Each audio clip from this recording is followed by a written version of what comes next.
Hey everybody, Kim Kraushar here, Master IT for Merrithew. Today we're going to play with balance, and I'll take you through two exercises, starfish balance and figure four.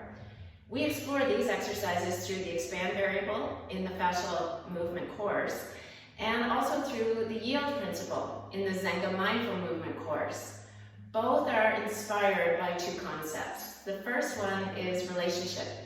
The relationship between our body parts, between gravity, and between the surface that supports us, and in this case it's the floor. The second is tensegrity. Now this is a concept that sees the whole body as an integrated system. We're going to use tensegrity-inspired imagery to help us tap into our fascial architecture with an appropriate amount of tension. This will result in balanced, energy-efficient movement. Okay, let's get started. Do you ever have clients coming in saying, I don't want to do any balance, I'm really bad at balancing, I'm terrible.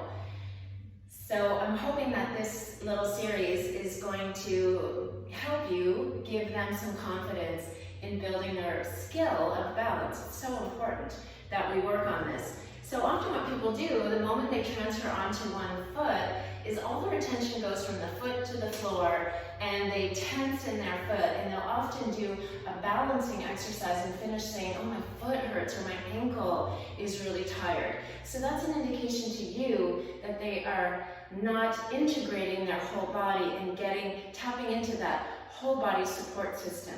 So here are some tips. This is the starfish balance. So we're going to transfer. Let's go on to the left leg. Transfer onto your left leg, but keep your right foot just lightly touching the floor. Okay, now we're going to bring our attention to the center of the body. And in our starfish imagery, if you can envision a starfish with all of its rays, the navel center is sort of the center of all the action in a starfish. So we're going to start with our power in the middle of the body, and on the inhalation, can you envision radiating that energy from navel center down through the leg into the floor and beyond? And then on the exhale, can you picture drawing that energy up through the earth, through the leg, and bringing it back into that navel center? And keep going with that imagery of radiating energy down through that standing leg and up. Now we're going to try to match that energy through both legs. So if you'd like, you can lift that foot off the floor, keep it lightly touching, but on your next inhale, can you image both legs receiving the same energy from navel center, extending out through the feet and through the floor, drawing that energy back up. Now let's add the ray of the spine, inhaling energetically up through the crown of the head, down through the tail. Collect that energy on the exhale, drop back and store it back in navel center. Finally, we'll add the arms, inhaling, expanding through all four limbs and the spine, and exhale, draw that energy back in. You could even add a more dynamic exhale. As you exhale, you could draw the limbs in toward the body. Expand on the inhale and condense on the exhale.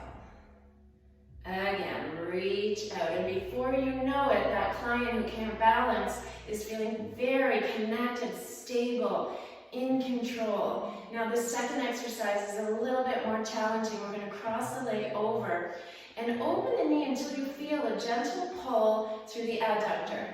Now spread the sit bones and sit back until you feel a pull from sit bone to sit bone and some tension around the outsides of the hips.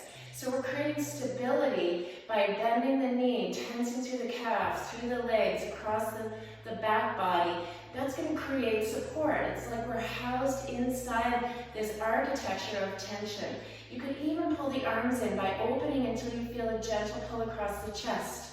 Draw the elbows back and spread the fingers until you feel a pull right across the palm from thumb to pinky. Find the breath.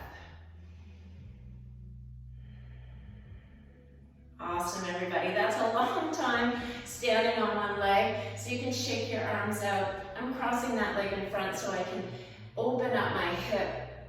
It's a lot of work on that standing leg, so just kind of shake that out and do the same thing on the other side. So I hope that was helpful, and have a great great day. Thanks, everybody.